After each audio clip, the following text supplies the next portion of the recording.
Was there just the emergency? No problem. All units are Hi, by I'm at the corner of Pleasant Hill and John Young Freeway. 1519 Welcome back to Crime Solvers Central, the podcast where we shine a light on cold cases and missing persons. I'm Charlie. And I'm Jayce. Today's case is one that's haunted Omaha, Nebraska for more than 2 decades. It's the disappearance of Jason Jolkowski, who vanished in 2001 while walking just half a mile from his home.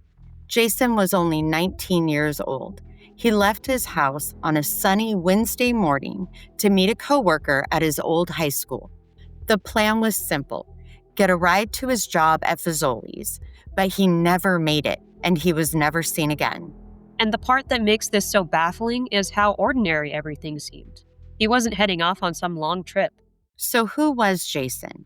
Born June 24th, 1981, Jason grew up in Nebraska with his parents Jim and Kelly and younger brother Michael. People described him as shy and quiet, but extremely intelligent. He had a language processing disorder which made communication tougher sometimes. But when it came to sports trivia, he was unstoppable. His mom said he could rattle off World Series winners by year like it was nothing. Jason was 6'1", about 165 pounds, brown hair and eyes. He wasn't into partying or drinking.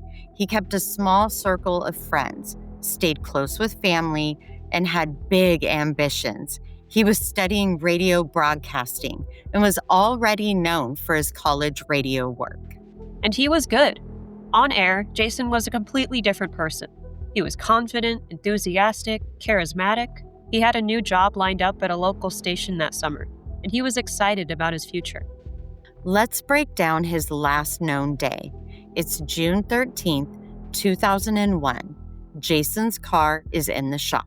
His boss calls and asks him to come in early. Jason agrees, but since he can't drive, he arranges for a coworker to pick him up at Benson High School, about 8 blocks from his house. At around 10:45 a.m., Jason is last seen by a neighbor, helping his younger brother bring in the trash cans. He then heads off towards school. He's wearing a Cubs t-shirt, a Cubs cap, black dress pants, and black shoes. He's carrying his red Fazoli shirt. By 11:15, he should have been at the high school. But when he doesn't show, his coworker calls his house. Jason's brother answers and says, quote, he left a while ago. But Jason never arrives. And when investigators later checked the school's cameras, they confirmed he never made it there. And that's where the mystery begins. It's been 14 years since her son went missing. The empty heartache for his mother continues. Jason Jolkowski was 19 when he was last seen in the driveway of his home in Benson. His disappearance still a mystery. I spoke to Jason's mom, Kelly, who now lives in Seattle. She still has not given up hope. Omaha police consider it to be one of their most baffling, mysterious cases. How can there just be no leads, no clues? It's just astonishing. So Jason's coworker is waiting at Benson High School by 11:15 a.m. She calls the Jolkowski household around 11:30, confused and worried. Jason should have been there already. His younger brother answers and says that Jason left almost 45 minutes ago, but he never arrives. Here's where the first big hurdle comes in. Jason's family didn't report him missing until the next morning, not because they didn't care, but because back then, most people believed in the so-called 24-hour rule. The idea that you had to wait a full day before contacting the police.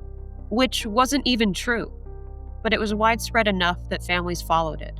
And for Jason, that meant those first crucial hours, the hours where leads are fresh, were lost.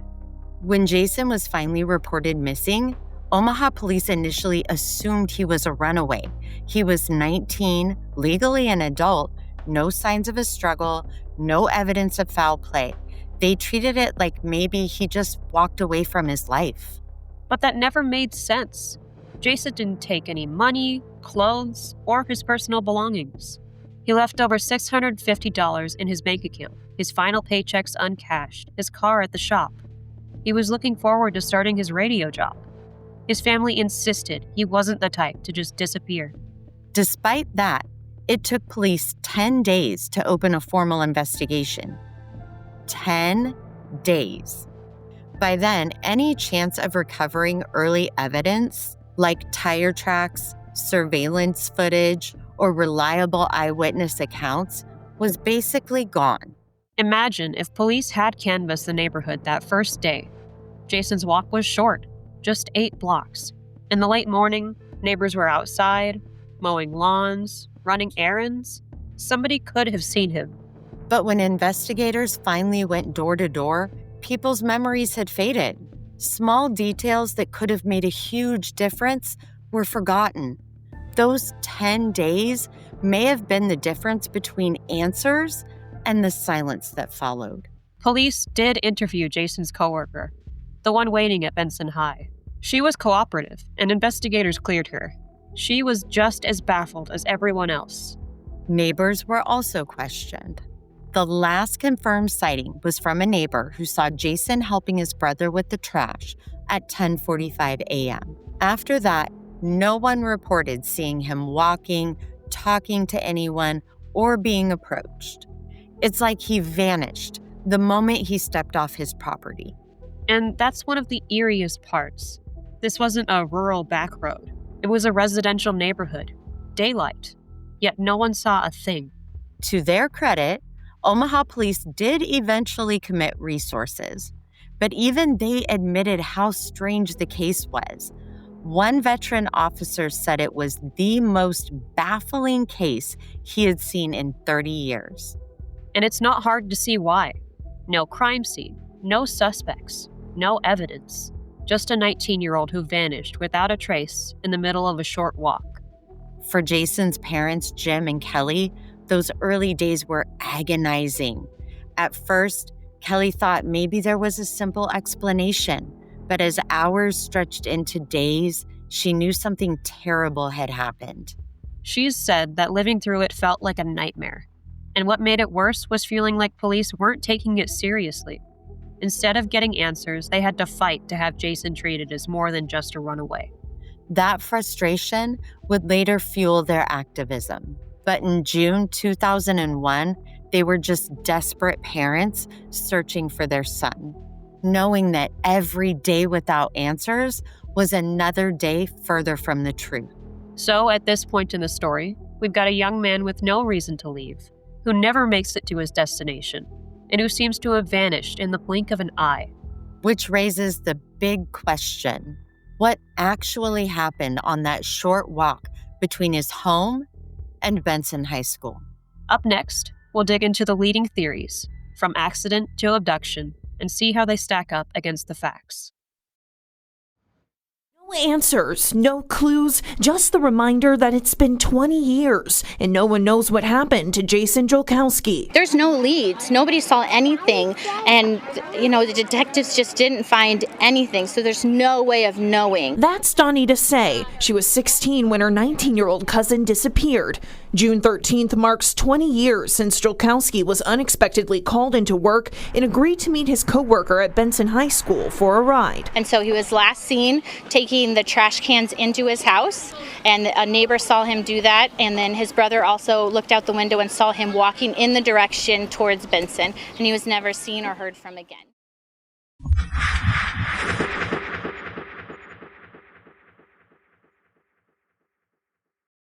So here we are. Jason leaves his house, makes it maybe a block or two, and vanishes. No trace. Let's go through the main theories that people have debated for more than 20 years. The first one that always comes up is a hit and run. Maybe Jason stepped off the curb, got struck by a car, and the driver panicked. This could explain why there was no sign of him if the driver loaded him into the car. Injured or worse, they could have driven off. The problem is, this happened late morning in a neighborhood. A crash makes noise. Somebody should have seen or heard something, and no witnesses ever came forward. Right? And you would expect the police to find physical evidence, skid marks, reports of a damaged vehicle, but there was nothing. So while possible, it seems unlikely. Then there's the suicide or runaway angle. Did Jason leave willingly or take his own life? His family rejects this outright. Jason was looking forward to starting his radio job, was close with his family, and left behind money, belongings, even his car. None of that lines up with someone planning to leave. And with suicide, there's the question of where. Omaha isn't so remote that a body could go unnoticed for 20 plus years. If he'd harmed himself, chances are he would have been found. Exactly. There's just no evidence to support this. The third and most common theory is abduction. That Jason was taken by someone during his walk. This is the scenario his family leans towards. Maybe a car pulled up alongside him, started some small talk, and convinced him to get in. And Omaha police did check out known sex offenders in the area. They even searched homes. But no solid leads came from that. Still, statistically, abduction seems the most plausible in a case with no evidence. The idea that he was quickly and quietly lured into a vehicle makes sense. There's also a variation, abduction by someone he knew. If a familiar face pulled up and said, "Hey, Jason, need a ride?" he might have trusted them. That's important because Jason wasn't the type to just hop in a stranger's car. But with someone he recognized, a neighbor, an acquaintance, or maybe even a family friend, he could have let his guard down. And that would explain why there were no signs of a struggle. He wouldn't have resisted. He thought he was safe. So, Jayce, if you have to put weight on one theory, which feels most likely to you? For me, it's abduction. Probably from somebody he didn't know very well, but someone who seemed non-threatening. The hit and run just doesn't fit. Suicide and runaway just don't add up. Abduction explains the clean disappearance. Yeah, I'm with you. To me, the fact that no one saw anything suggests that Jason didn't scream. He didn't fight. He likely went willingly, thinking it was just a ride. And sadly, it ended badly. It's the scariest theory, but also the one that makes the most sense.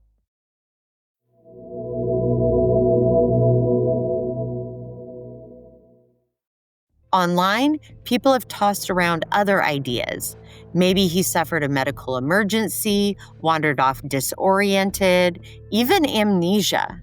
But again, if that were the case, you'd expect him to turn up somewhere. Hospital, a shelter, even just spotted around town. But nothing in 20 plus years? That seems unlikely. At the end of the day, we're left with a handful of theories, but none with real evidence. And that's what makes this case so haunting. When we come back, we'll talk about Jason's legacy, how his family turned their grief into advocacy, creating Project Jason and pushing for Jason's law. And we'll wrap up with how you can help.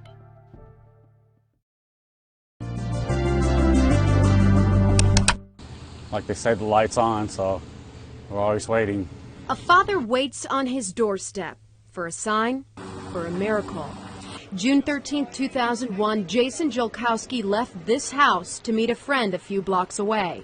Between here and Benson, something happened, somebody saw something. In Benson's parking lot, that friend would wait, but Jason never showed. All we need is one little break to help us out. So Jason's case has gone unsolved for over 20 years now. But his disappearance didn't just leave a void. It sparked a change. That's right. Out of their grief, Jason's parents, Jim and Kelly, became advocates. They founded Project Jason, a nonprofit that supports families of missing persons and raises awareness about unsolved cases. Through Project Jason, Kelly worked to make sure families like hers weren't left feeling powerless. She organized awareness campaigns, supported other parents, and pushed for better systems to help find missing people. And in 2005, their lobbying efforts paid off. Nebraska passed Jason's Law, which created a statewide database for missing persons. Before that, there wasn't a centralized system. Jason's case highlighted just how badly it was needed. Kelly's advocacy has been recognized nationally. She's received awards like the Volunteer for Victims Award from the U.S. Attorney General in 2010 and Nebraska's Point of Light Award in 2014. But for her, It's always been about helping others and keeping Jason's memory alive. And through all of this, what stands out is how much Jason meant to his family. His mom has shared memories of Jason's goofy side, like how he could never win their silly Who Laughs First game because he'd always start giggling. Those little details matter. Jason wasn't just a name in a case file. He was a son, a brother, a friend, a young man with a bright future who never got the chance to live it out. Even now, the case remains open with Omaha police. And as his mom has said, hope is your right until you know the truth. And maybe the truth is still out there. All it takes is one tip, one witness, one person finally coming forward.